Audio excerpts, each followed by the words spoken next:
I'd rather be his than have riches untold. I'd rather have Jesus than houses or lands. I'd rather be led by his nail-pierced hand. Selamat pagi Bapak dan Ibu yang dikasihi Tuhan. Saya bersuka cita kita boleh setia untuk mempelajari firman Tuhan di kelas sekolah minggu dewasa pria dan wanita senior Gereja Baptis Indonesia Getsemani, Jakarta. Minggu pagi ini kita mau belajar tentang keluarga. Selama 1 bulan kita belajar bersama tentang keluarga. Dan saat ini kita mau melihat kebenaran firman Tuhan, mempelajarinya bersama dari 2 Raja-Raja pasal 4 ayat 1-7 yang berbicara tentang keluarga yang bersama menghadapi pergumulan. Dan saya terus berdoa bahwa kita senantiasa dalam keadaan baik. Secara rohani kita bertumbuh terus menjadi kuat di dalam Kristus dan dewasa secara rohani.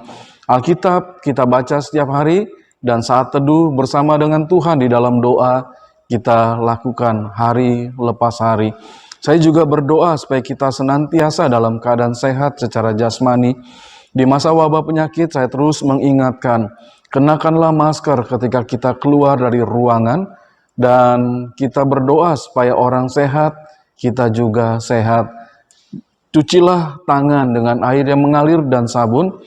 Jangan pernah memegang wajah kita dengan tangan yang kotor. Dan jaga jarak satu dengan yang lain. Supaya orang itu sehat, kita juga sehat. Baik Bapak dan Ibu, sebelum kita bersama belajar firman Tuhan pagi ini, mari kita menghadap kepada Tuhan, kita berdoa supaya firman-Nya hidup dan kita dapat melakukannya. Mari kita berdoa. Bapa dalam sorga, terima kasih pagi ini kami mau mempelajari firman Tuhan yang hidup itu, yang memberikan arahan bagi hidup kami, khususnya bagi keluarga ketika kami menghadapi pergumulan, dan firman-Mu mengajarkan supaya kami bersama-sama menjadi satu keluarga menghadapi pergumulan yang terjadi. Kami mau belajar dari kitab 2 Raja-Raja pasal 4 ayat 1-7. Dan biarlah kami dapat melakukan kebenaran firman Tuhan dengan kuat kuasa yang berasal dari Roh Kudus. Terima kasih Bapa, kami siap belajar firman Tuhan. Di dalam nama Tuhan Yesus kami sudah berdoa. Amin. Mari membuka Alkitab kita 2 Raja-Raja pasal 4 ayat 1 sampai dengan ayat yang ke-7. Sudah? Temu? Baik, 1, 2, 3. Salah seorang dari istri-istri para nabi mengadukan halnya kepada Elisa sambil berseru, "Hambamu, suamiku sudah mati, dan engkau ini tahu bahwa hambamu itu takut akan Tuhan. Tetapi sekarang penagih hutang sudah datang untuk mengambil kedua orang anakku menjadi budaknya." Jawab Elisa kepadanya, "Apakah yang dapat kuperbuat bagimu? Beritahukanlah kepadaku apa-apa yang kau punya di rumah."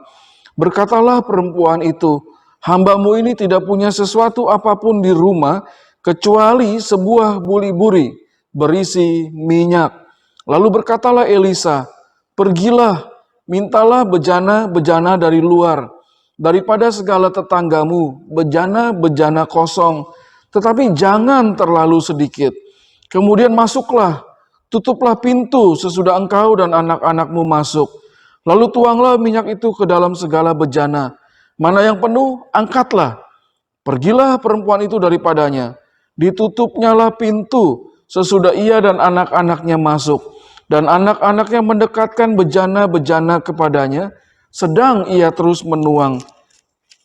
Ketika bejana-bejana itu sudah penuh, berkatalah perempuan itu kepada anaknya, "Dekatkanlah kepadaku sebuah bejana lagi." Tetapi jawabnya kepada ibunya, "Tidak ada lagi bejana." Lalu berhentilah minyak itu mengalir. Kemudian pergilah perempuan itu memberitahukannya kepada abdi Allah, dan orang ini berkata, "Pergilah, jualah minyak itu, bayarlah hutangmu, dan hiduplah dari selebihnya, engkau serta anak-anakmu." Bapak dan Ibu, kita memiliki keluarga masing-masing? Apakah kita sudah mendoakan keluarga kita supaya Tuhan menyertai, memberikan sukacita, memberikan berkat, serta kerukunan? Setiap hari kita berdoa bagi keluarga kita. Jika belum melakukannya, Bapak dan Ibu perlu melakukannya untuk setiap hari berdoa bagi keluarga. Kita juga dapat berperan sebagai keluarga untuk bersama-sama menghadapi setiap pergumulan yang terjadi di dalam keluarga kita. Mari kita coba pikirkan dan jawab bersama. Apakah setiap anggota keluarga merasakan bahwa pergumulan yang dialami salah seorang anggota keluarga adalah pergumulan bersama? Ya, jawabannya harusnya begitu. Setiap anggota keluarga menjadi satu diikat karena kasih Tuhan, karena hubungan di dalam keluarga. Dan ketika terjadi pergumulan atas seorang atau beberapa orang dari anggota keluarga, pergumulan itu menjadi bagian semua anggota keluarga yang lain. Seharusnya begitu. Yang kedua, bagaimanakah sikap keluarga kita saat terjadi pergumulan yang dialami di dalam keluarga? Bisa melihat kepada keluarga kita bersikap. Ketika ada pergumulan dalam keluarga, kita semua pasti merasa sedih. Kita semua merasa saling menguatkan. Dan kemudian pasti yang terutama, kita membawa setiap pergumulan keluarga kita kepada Tuhan. Kita bersama-sama berdoa, menyerahkannya kepada Tuhan, supaya kita mendapatkan jalan keluar. Itulah sikap kita sebagai keluarga ketika terjadi pergumulan dalam keluarga. Kita akan mendapatkan jalan keluar yang terbaik jika saat bergumul kita menerapkan kisah yang sudah terjadi di dalam 2 Raja-Raja pasal 4 ayat 1-7, yaitu bersama menghadapi pergumulan. Dan kiranya keluarga kita dapat melakukan kebenaran firman Tuhan ini. Ketika kita mempelajari firman Tuhan tentang keluarga yang bersama menghadapi pergumulan, kalau kita membaca dalam 2 Raja-Raja pasal yang keempat ayat yang pertama, firman Tuhan berbicara, pergumulan dalam keluarga merupakan pergumulan yang perlu dicarikan jalan keluarnya. Jadi jangan hanya pasif, ya, lalu tidak memikirkan jalan keluar terhadap pergumulan, tetapi pikirkanlah, carikanlah jalan keluar supaya pergumulan itu selesai. Elisa di dalam firman Tuhan ini sedang menghadapi seorang perempuan yang mempunyai pergumulan berat dalam keluarganya. Firman Tuhan mencatat bahwa dia adalah salah seorang dari istri para nabi yang sudah ditinggalkan oleh suaminya karena meninggal. Suaminya itu merupakan orang yang takut akan Tuhan. Dia berkata demikian kepada Elisa, "Hambamu, suamiku, sudah mati, dan engkau ini tahu bahwa hambamu itu takut akan Tuhan. Tetapi sekarang penagih hutang sudah datang untuk mengambil kedua orang anakku menjadi budaknya." Rupanya si ibu ini, si perempuan, sedang menghadapi masalah yang sangat besar, yaitu hutangnya tidak dapat dibayar. Dan konsekuensi dari semua itu adalah penagih utang akan mengambil kedua orang anaknya. Ini pergumulan yang sangat berat dan perlu dicarikan jalan keluar. Janda ini menghadapi pergumulan dan akhirnya pasti juga akan dialami oleh anak-anaknya. Kita melihat bahwa pergumulan yang terjadi dalam keluarga bukan hanya milik satu orang saja, melainkan sudah menjadi pergumulan bersama sebagai anggota keluarga. Kita perlu mengingat, apapun pergumulan keluarga kita, bisa jadi itu disebabkan oleh kesalahan salah seorang anggota keluarga. Tetapi setiap pergumulan yang terjadi perlu dicarikan jalan keluarnya. Ya, mari kita diskusikan bersama. Yang pertama, tindakan apakah yang biasanya keluarga kita lakukan saat pergumulan keluarga dihadapi?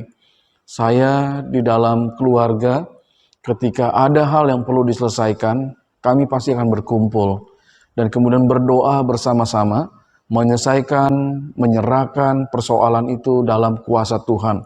Ya, setelah berdoa bukan bertindak pasif, tetapi kemudian kita berbicara, saling bertukar pendapat untuk menyelesaikan setiap pergumulan yang terjadi. Yang kedua, apakah pergumulan yang paling berat yang pernah dihadapi oleh keluarga kita? Bapak dan Ibu bisa menjawabnya sendiri-sendiri. Ada pergumulan-pergumulan berat yang kita hadapi bersama. Dan sudah sepatutnya kita menyerahkan semuanya kepada Tuhan. Kebenaran yang kedua tentang keluarga yang bersama menghadapi pergumulan, kalau kita melihat tindakan dari si janda Nabi beserta kedua orang anaknya, pergumulan dalam keluarga itu perlu diselesaikan bersama-sama. Lihat ayat 2-6, firman Tuhan sudah mencatat kebenaran tersebut. Si perempuan mencari jalan keluar ya, kepada Nabi Elisa atas persoalan atau pergumulan keluarganya berupa hutang-hutangnya. Dan Elisa memberikan jalan keluar kepada dia. Elisa berkata, "Apakah yang dapat kuperbuat bagimu? Beritahukanlah kepadaku apa-apa yang kau punya di rumah." Berkatalah perempuan itu, "Hambamu tidak punya sesuatu apapun di rumah, kecuali sebuah buli-buli berisi minyak." Lalu berkatalah Elisa, "Pergilah, mintalah bejana-bejana dari luar, daripada segala tetanggamu, bejana-bejana kosong. Tetapi jangan terlalu sedikit. Kemudian masuklah, tutuplah pintu sesudah engkau dan anakmu masuk. Lalu tuanglah minyak itu ke dalam segala bejana. Mana yang penuh, angkatlah." Jadi ada jalan keluar ya yang perlu diselesaikan bersama di dalam keluarga itu. Sebaliknya, kalau kita berdiam diri, masalah itu tidak pernah akan selesai. Jadi, jika menghadapi pergumulan dalam keluarga, semua anggota bersatu menghadapinya, menyelesaikannya bersama-sama. Kita bisa berdoa bersama dengan keluarga. Kita membawa segala pergumulan, permasalahan kepada Tuhan, dan perbuatan ini tidak akan sia-sia karena kita sudah berpikir untuk menyelesaikannya bersama-sama. Saya ingin kita coba memikirkan hal ini. Tepatkah jika ada pergumulan yang terjadi dalam keluarga, maka suami atau istri keluar dari rumah? Keduanya meninggalkan rumah dengan segala pergumulan yang sedang terjadi. Mereka berkata, "Saya ingin mencari udara segar. Saya ingin merilekskan pikiran saya." Ya, apakah tepat kalau suami atau istri keluar dari rumah ketika pergumulan terjadi? Saya pikir itu bukan tindakan yang tepat dan bukan tindakan yang bijaksana. Amsal 27 ayat 8 mengatakan, "Seperti burung yang lari dari sarangnya, demikianlah orang yang lari dari kediamannya." Ketika burung lari dari sarangnya, musuh akan gampang sekali menghancurkan sarang itu. Demikian juga dengan kita, ketika pergumulan terjadi, kita meninggalkan rumah, meninggalkan keluarga, maka mudah sekali rumah dan keluarga kita dihancurkan oleh siapapun juga. Kebenaran yang ketiga dari keluarga yang bersama menghadapi pergumulan, berbicara tentang hasil bersama menghadapi pergumulan dalam keluarga adalah penyelesaian yang terbaik. Ketika kita bersama-sama sebagai keluarga menghadapi pergumulan yang terjadi, maka akan ada hasil yang terbaik. Si perempuan ketika mendapatkan perintah dari Nabi Elisa, dia segera melakukannya. Ayat 5 mengatakan, "Pergilah perempuan itu daripada Elisa, ditutupnya pintu sesudah ia dan anak-anaknya masuk. Dan anak-anaknya mendekatkan bejana-bejana kepadanya, sedang ia terus menuang. Satu buli-buli berisi minyak yang dimiliki si perempuan, lalu dimasukkan ke dalam bejana-bejana yang diberikan oleh anak-anaknya. Buli-buli itu kecil dan bejana-bejana itu jauh lebih besar. Ada banyak bejana yang sudah dikumpulkan oleh mereka." Dan perhatikan kemudian ayat yang ke-6 mengatakan, ketika bejana-bejana itu sudah penuh, berkatalah perempuan itu kepada anaknya, "Dekatkanlah kepadaku sebuah bejana lagi." Tetapi jawabnya kepada ibunya, "Tidak ada lagi bejana." Lalu berhentilah minyak itu mengalir. Lihat, ada hasil yang terbaik ya diberikan oleh Tuhan ketika sebuah keluarga bersama-sama menghadapi pergumulan mereka. Si ibu asik menuang minyak dari buli-buli miliknya sampai semua bejana penuh, dan ketika akan menuang lagi tidak ada lagi bejana dan minyak itu berhenti mengalir. Penyelesaian yang terbaik sudah Tuhan Allah berikan. Dan kemudian si perempuan itu kembali kepada Elisa. Dia berkata bahwa sudah nggak ada lagi, semua sudah selesai, dan apa yang diperintahkan sudah dia lakukan. Ya, kemudian pergilah perempuan itu memberitahukannya kepada abdi Allah. 2 Raja-Raja 4 ayat 7a. Bisa jadi perempuan itu diliputi suasana yang bersuka cita, dan dia tidak mengerti tentang minyak yang sedikit tetapi dapat mengalir memenuhi sebuah bejana yang ada di rumahnya. Dia mungkin keheranan, ya. Dia juga bingung untuk apakah minyak yang banyak itu. Elisa lalu menyuruh si perempuan menjual sebuah minyak itu. Semua minyak yang sudah diberikan kepada si perempuan itu, jual supaya dia bisa membayar hutangnya. Pergumulannya itu bisa diselesaikan, dan kemudian hasil lebihnya bisa membiayai hidup si perempuan dan kedua anaknya. 2 Raja-Raja 4 ayat 7 bagian akhir. Jadi kita melihat bahwa Tuhan memberikan penyelesaian yang terbaik saat sebuah keluarga menyelesaikan pergumulan mereka bersama-sama. Mari kita diskusikan kisah yang telah terjadi ini. Apakah ini suatu mujizat yang dialami oleh si perempuan dan keluarganya? Ya, itu di luar kemampuan mereka, di luar pemikiran mereka, dan Tuhan mampu memberikan mujizat kepada setiap keluarga yang menghadapi pergumulannya bersama-sama, dan Tuhan yang dijadikan tempat pertolongan mereka. Yang kedua, apakah peristiwa ini terjadi karena ada kerjasama dalam keluarga dan membuktikan kepada kita bahwa jika pergumulan keluarga kita serahkan ke dalam rencana Tuhan, pasti akan mendapatkan penyelesaian yang terbaik? Ya, betul. Peristiwa ini ada kerjasama. Ya, Nabi Allah, si perempuan dan kedua anaknya, tetangga-tetangganya, dan di atas semua itu mujizat dari Tuhan terjadi, dan semua penyelesaian yang terbaik didapat ketika sebuah keluarga menghadapi pergumulannya bersama-sama. Sebuah ajaran kebenaran firman Tuhan yang menjadi contoh, menjadi berkat bagi kita. Ingatlah Bapak dan Ibu, ketika keluarga kita menghadapi pergumulan, itu pergumulan bersama.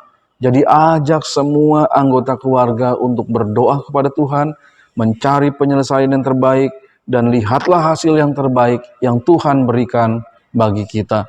Jadi kita sudah belajar bersama-sama dari 2 Raja-Raja 4 ayat 1-7. Pergumulan yang terjadi dalam keluarga perlu dicarikan jalan keluar, diselesaikannya bersama-sama, dan di atas semua itu Tuhan akan memberikan penyelesaian yang terbaik. Jangan kalah oleh pencobaan, tapi selesaikanlah bersama-sama di dalam Tuhan. Baik Bapak dan Ibu, mari kita berdoa bersama untuk mengakhiri pelajaran kita pagi ini. Mari kita berdoa. Bapa dalam sorga, kami memiliki pergumulan masing-masing dalam keluarga, tapi firman Tuhan sudah mengatakan bahwa pergumulan dalam keluarga adalah pergumulan bersama, yang perlu dicarikan jalan keluarnya, diselesaikan dengan baik, dan kami melihat bahwa semua itu perlu diserahkan kepada Tuhan, dan hasil yang terbaik Tuhan Allah berikan bagi kami. Bapak, kami berdoa untuk kami semua, saat ini jika ada yang bergumul dalam keluarganya, Tuhan berikanlah jalan keluar yang terbaik bagi mereka. Terima kasih Bapak, berkatilah setiap Bapak dan Ibu ini yang belajar firman Tuhan, Tuhan berikan kekuatan bagi mereka. Terpujilah Tuhan, di dalam nama Tuhan Yesus kami sudah berdoa. Amin. Sampai bertemu minggu yang akan datang, Tuhan memberkati kita semua.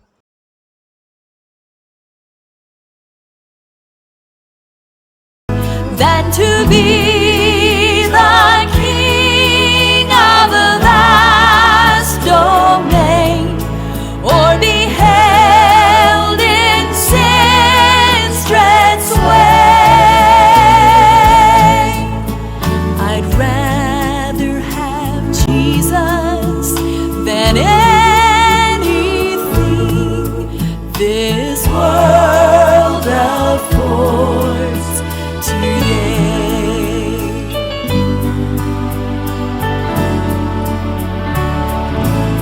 Than to be